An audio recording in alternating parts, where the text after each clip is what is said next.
I stood outside the restaurant I saved, in the rain, watching my little brother sit in my chair, the chair I'd earned through 16 years of sweat, silence, and sacrifice. He smiled like he built this place, like the name on the wall meant nothing, like the debt I erased never existed. No one looked at me. Not my dad, who used to say I was the backbone. Not my mom, who couldn't even meet my eyes. Just quiet nods, like I should accept it. Thanks for the bailout, bro. I'll take it from here. That's what Ryan said, grinning, like he'd just been handed a trophy. But here's what they didn't know: I held the lease. I signed the checks. I owned the risk. They took my loyalty for weakness, my silence for agreement, and my love for obedience. They were wrong.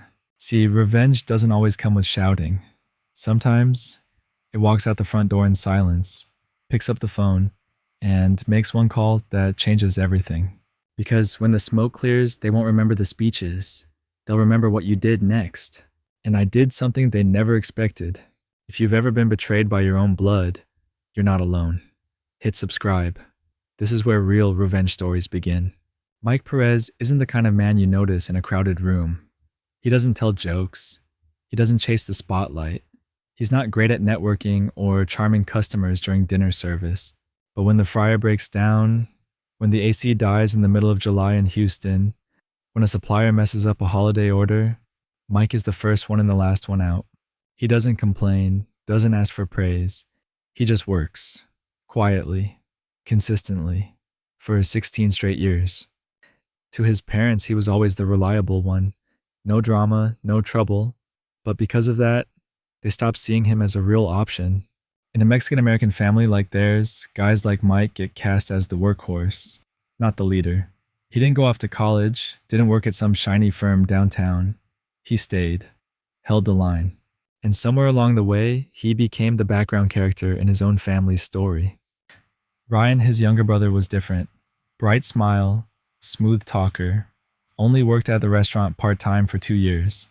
But somehow he was the one with vision. Mike never envied him. Not really. But when he sold his downtown condo to save the family restaurant, and they still handed the reins to Ryan, that's when he realized his silence had been mistaken for submission. Thomas and Linda Perez didn't mean to choose favorites. Not out loud, not directly. But it was obvious. Thomas, Mike's father, was old school, built like he used to pour concrete for a living because he did. He respected hard work, but admired confidence. To him, leadership meant presence, command, voice, not quiet stability. Linda, the mother, avoided conflict like it was fire. She didn't take sides. She cleaned, organized, nodded through decisions. That way she was never wrong, just absent. To both of them, Ryan felt easier to brag about. A marketing degree, downtown office, a social media account that actually looked good. Ryan had stories, client meetings, product launches, events with champagne and city lights. He could say 10 words and charm a room.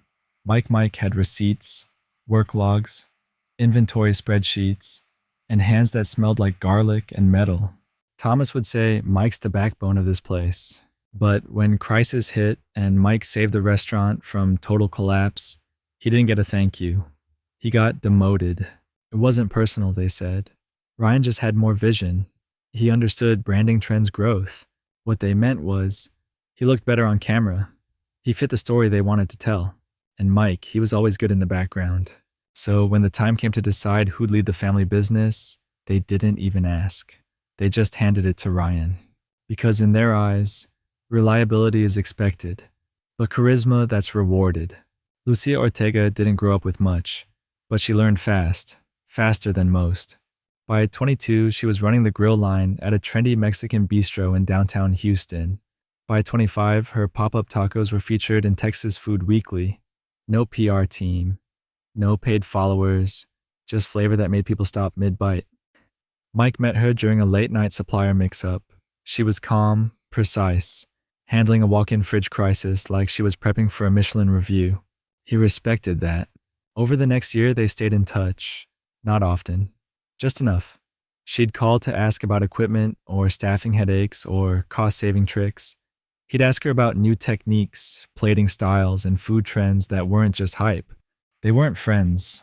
Not exactly, but they spoke the same language. Kitchen logic, quiet fire, earned skill. Lucia wasn't part of Mike's world. She wasn't family, wasn't caught in the web of traditions, guilt, and silent obligation. She was sharp, hungry, and tired of cooking for men who took credit for her work. So when Mike made the call late one night after the family meeting, after the betrayal, she picked up. No hesitation, no pitch needed, just 6 words. Are you ready to run it? She paused for a second, then said, "You bring the lease, I'll bring the knives." 3 months before they gave Ryan the keys, Mike signed away his future, his downtown condo, a quiet 1-bedroom with skyline views, and 5 years of equity gone. Sold in under a week, cash wired straight into the restaurant's bleeding bank account.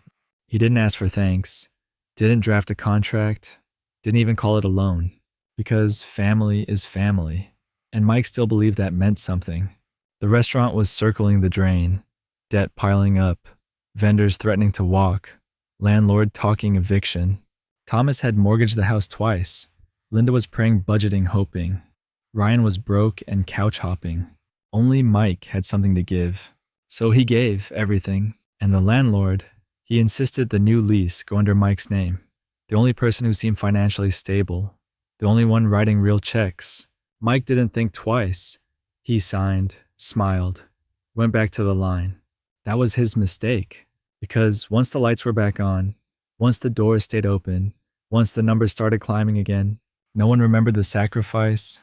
They remembered the shine, Ryan's brand ideas, his Instagram posts, his vision boards.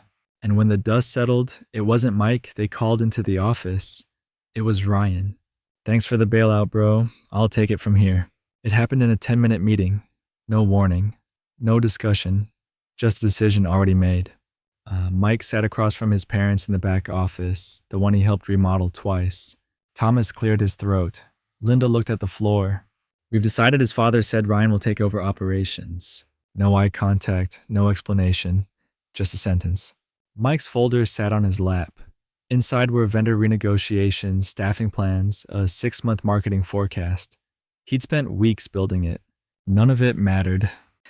Ryan leaned back in the chair like he was born for it. He smiled, pulled out his phone, probably drafting the caption for his new chapter post. Mike asked one question. "What's my role?" His dad didn't hesitate. "You'll stay on as kitchen manager. You're good back there." Back there, in the kitchen. The place he'd carried on his back for 16 years. No title, no raise, no respect. Just a box to stay in. Linda was already straightening a stack of invoices. Ryan was texting. Thomas looked relieved. And Mike nodded, closed his folder, got up, walked out. No yelling, no slamming doors, no drama. Just clarity. The kind that comes when you realize your value doesn't matter to the people you bled for. They didn't think he could handle pressure, so they gave it to someone who never felt any. But pressure Mike knew pressure. He'd just been quiet about it. Mike didn't go home that day. He drove past his apartment, past the grocery store, ended up at Brackenridge Park on a weathered bench, facing the river. No tears, no rage, just silence. 16 years in that kitchen. Through holidays, hurricanes, health scares, he was there. Always there. And now he'd been reduced to background noise. The family didn't yell at him. They didn't insult him. They just ignored him. That kind of dismissal cuts deeper than hate. It tells you you're not even worth arguing with. He sat with it. The silence, the ache, the truth. They never saw him as a leader. Not once. Not even when he saved the place. Because in their minds, he was the one who fixed things, not the one who built things. And that's when it clicked. The lease, the bank transfers, the payment history. He wasn't just the one who saved the business. He legally controlled it. The weight of that realization hit differently. It didn't burn hot. It settled cold, like steel, like something unshakable. He pulled out his phone, not to argue, not to beg, just to ask one question. "Hey, Lucia, got a minute to talk?" Lucia picked up on the second ring. Late night, but she sounded wide awake. "Mike, everything okay?" He didn't waste time. "Remember that conversation we had about you wanting to run your own kitchen?" She paused, cautious, curious. "I do. Why?" Mike leaned back in his truck seat, eyes on the park lights flickering off the river. I want to offer you a partnership. 50-50. Your name on the sign. Full creative control of the menu. Silence on the other end. Then you serious. Dead serious. She exhaled slowly. Mike, what happened? He didn't explain. Didn't mention Ryan. Didn't name names. Just said I finally stopped pretending they respected me. Another pause. But this one was different. Heavy. Then came the answer that would change everything. You bring the lease. I'll bring the knives. They didn't make a plan. They didn't run it by lawyers or parents or approval committees. They scheduled Thursday morning, 6:00 a.m. before the breakfast prep, before the doors opened, before anyone knew what was coming. Mike hung up, and for the first time in weeks, he didn't feel tired. He felt clear, steady, unapologetically ready. Wednesday morning, Mike got to the restaurant before sunrise. No one else was there. Just the hum of the walk-in fridge and the silence that follows betrayal. He wasn't there to prep, not yet. He was there to pull records, invoices, receipts, contracts. Buried inside his father's old desktop, a folder labeled financial backups. What he found was worse than expected. $122,000 in cleared debt. That was just the surface. They still owed another $31,000 to secondary vendors, hidden behind flexible payment plans no one had told him about. But the real gut punch came in the form of 6 emails from a commercial real estate agent. Dates going back to August, weeks before he sold the condo, weeks before the family meeting. Subject line Perez Cochina, sale potential. His dad had been preparing to list the restaurant, to cash out, retire, leave it all behind. And Ryan, he wasn't made manager because they believed in him. He was made manager because they needed a young face, a clean brand, something that would look good on paper for potential buyers. Mike sat there staring at the screen, cold rising through his chest. They hadn't just sidelined him. They'd used him, propped the place up with his sacrifice, then dressed it up for sale. Family didn't betray him with anger. They did it with silence, with spreadsheets, with signatures. And he was done pretending that was love. Thursday morning. Cold. Gray. The kind of Texas January that settles deep in your chest. Mike arrived at 5:00 a.m., not with a chef's knife, but with new locks, new contracts, and a new name. Perez and Ortega. By 6:00, Lucia walked through the back door, carrying a box of knives and a thermos of strong black coffee. She looked at him. You okay? He didn't answer, just handed her a folder. Inside the emails, the debt, the betrayal. She read in silence, eyes narrowing, jaw tight.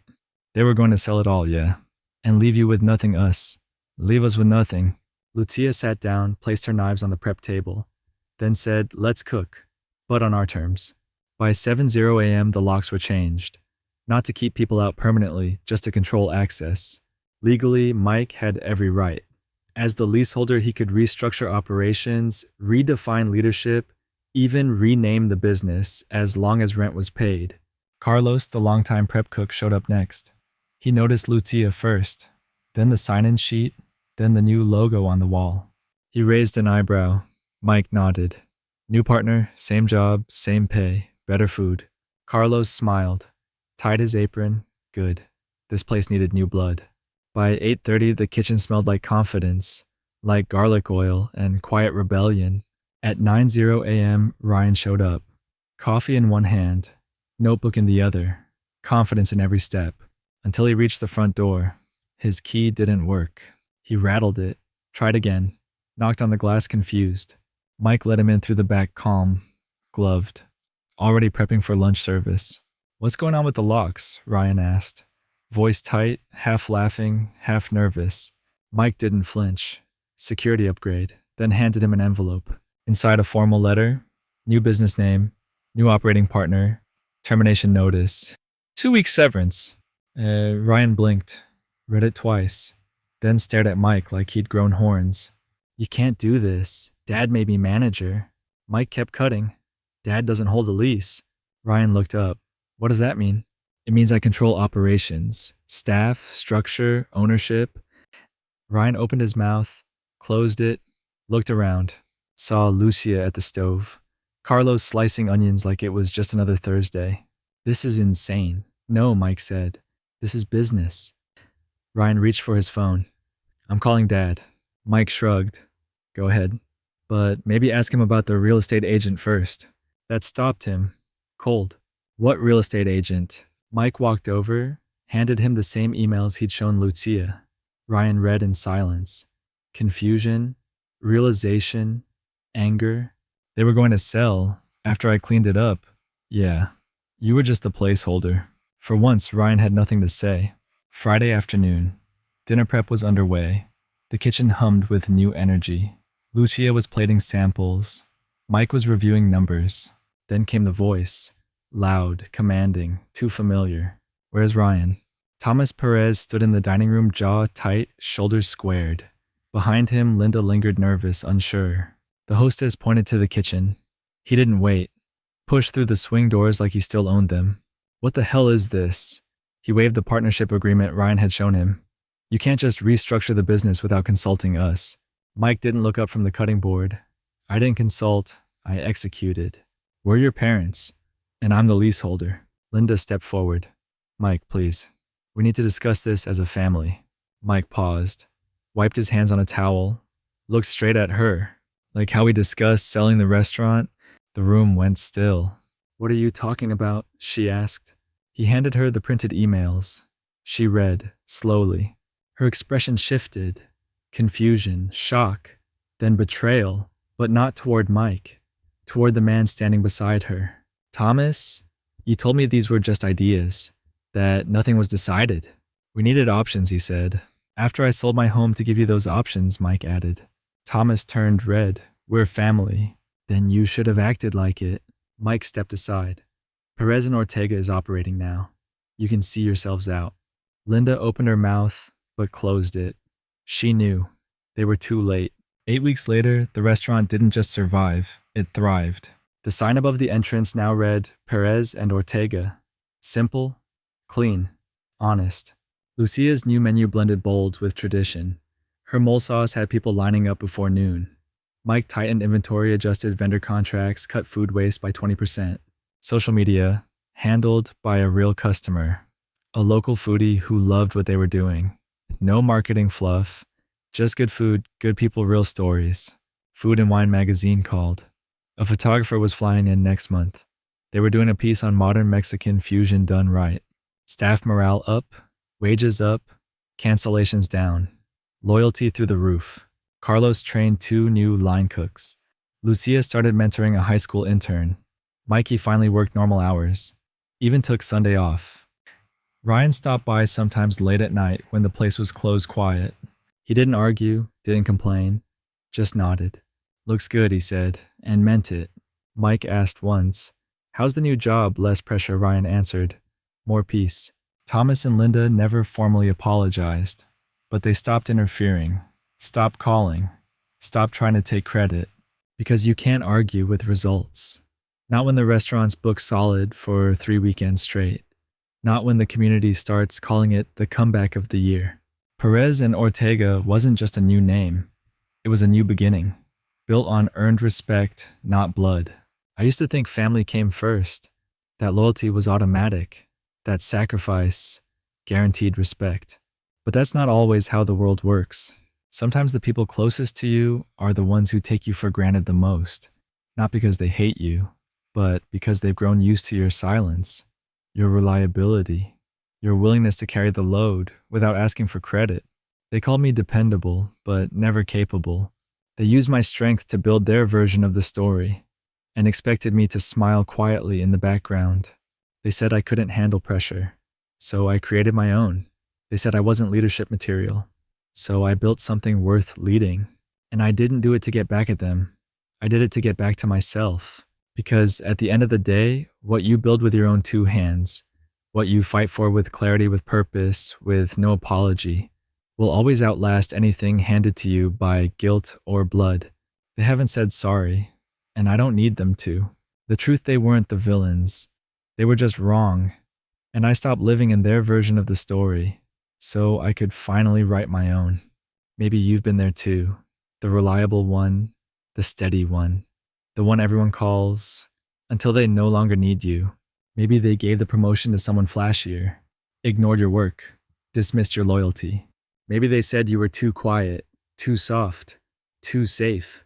But here's what I've learned. Silence is not weakness. Stillness is not surrender. Sometimes it's strategy. Because when you finally stand up, not to scream, but to lead, they won't know what hit them. They won't see it coming because they never saw you as a threat. And that's the advantage. So if you're sitting with that feeling, that burn in your chest, that clarity in your mind, that whisper that says, I'm done being overlooked, listen to it, respect it, follow it. Build your own thing on your own terms with people who see you, really see you. Because revenge doesn't always look like fire. Sometimes it looks like freedom. If you've ever been underestimated by the people you trusted most, drop your story below. Someone out there needs to hear it. And if this hit home, subscribe. We tell stories like this every week. Quiet justice, cold revenge, real power.